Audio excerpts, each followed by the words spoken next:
How to fix Telegram app black screen video problem. So if you want to fix this problem, for that you want to make sure that you're clear the cache. To do so, you need to go ahead and open up your settings. And inside your settings, you need to tap on General. Under General, you need to tap on iPhone Storage. And from there, inside your Telegram, if you don't find Telegram, then you just need to simply go with your search, which will be on the bottom, and then you can search. Tap onto it.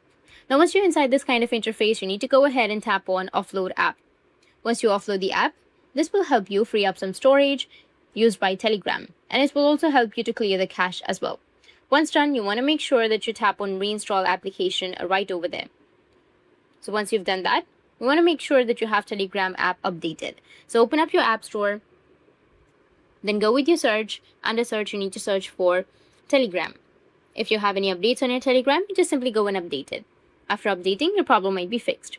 But even after updating, if that doesn't fix your problem, then just simply do a simple restart.